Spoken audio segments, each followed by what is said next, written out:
Jackson Radio Show.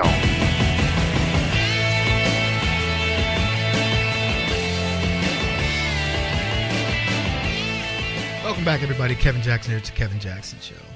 KJRadio.com. And I got to tell you, the little bit that and again, I don't watch these stupid award shows. I think they're a joke.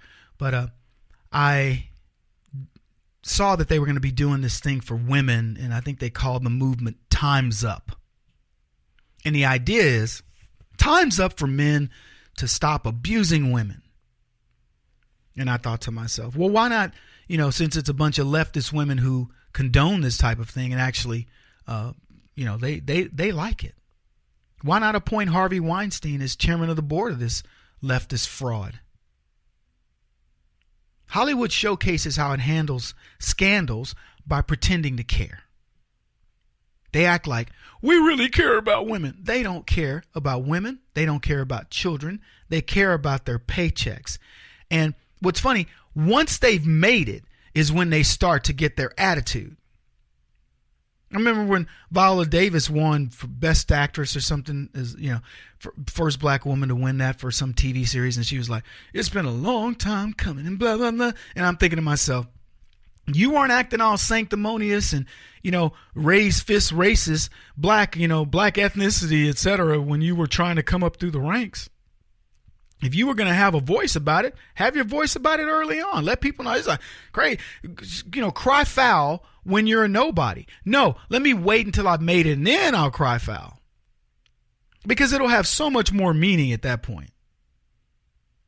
I mean, think about it. You've done the hard work. Viola Davis is a pretty good actress, if you ask me. She's done the hard work, but suddenly, it's so tough it's tough to get there for everybody. It's funny. People, if it was easy, we'd all be doing it. I mean, most of us would, we've all wanted to have some fame at some point. I mean, unless you're a pure introvert, you've wanted to have some level of fame, even if it's only in your little circles. So the idea that if it was easy, if you said to me when I was, 19 years old, Kevin, if you go to Hollywood, man, you're so good looking, you get this, you got a voice, you could do this, man, you're talented. It wouldn't be 2 weeks. You'd be, making $1 million. I'd have packed up my truck. I had an El Camino, but I'd have packed it up and I'd have headed to California. Little old country bumpkin. I would have been, I'm just telling you, y'all look at me like I'm crazy. I would have been there. Yeah. But you know what stopped me? I knew it wasn't easy. I was like, shoot, I ain't going out there to become somebody's waiter, or house boy, pool cabana boy. Yeah. Unless it's, of course, Lena Horne or, some beautiful woman that says, I like that little fella.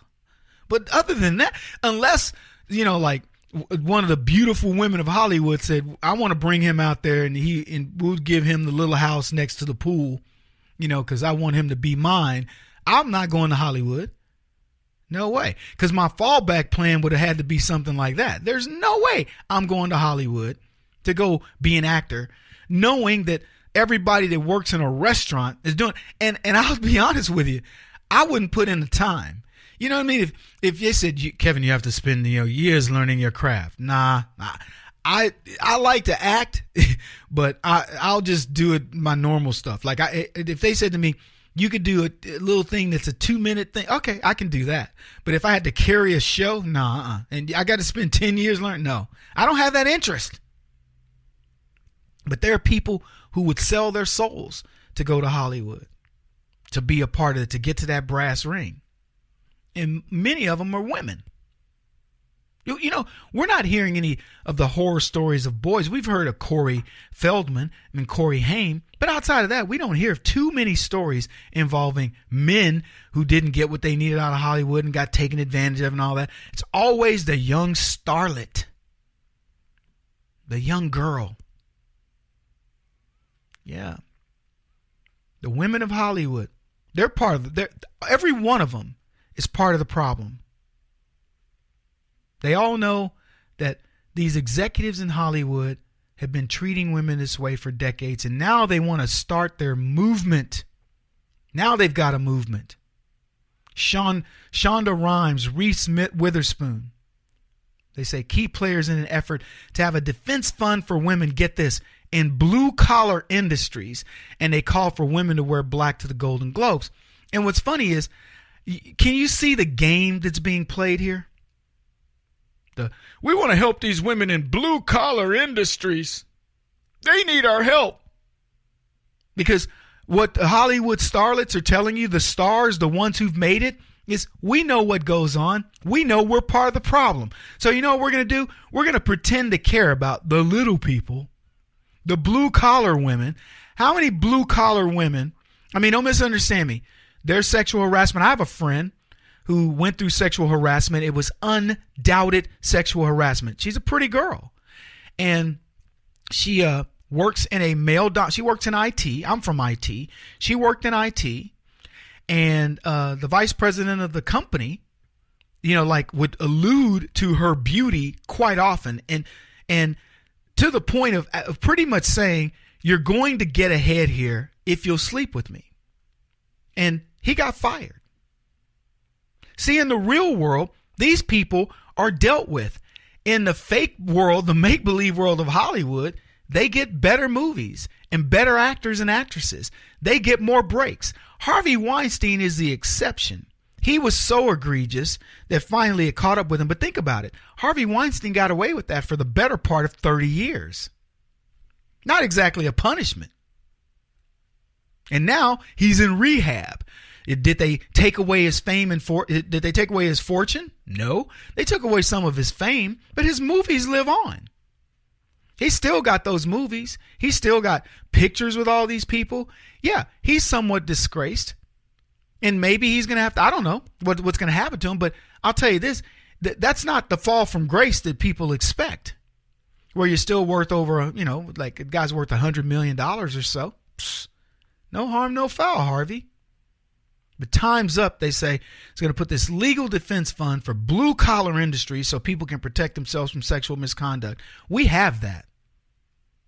Hollywood, how much money goes in it? Who determines who gets the money? I'm just curious. They say, the New York Times said this, Time's Up has no central leaders. It's made up of numerous committees, including Rhimes and Witherspoon among the key players. Anti-sexual harassment commission that they got. And I think they're going to be looking to Anita Hill to help this. But at the end of the day, what are they really doing? Where's it going to go? It's just cannon fodder. It's just putting lipstick on a pig that they know they created. Because we all know what goes on in Hollywood. There's no secret to it.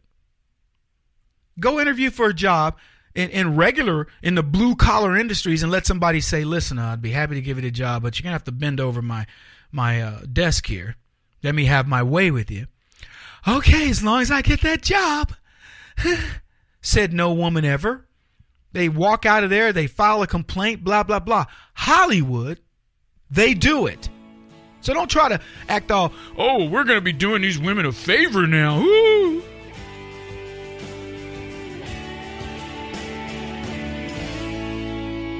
This is the Kevin Jackson Radio Show.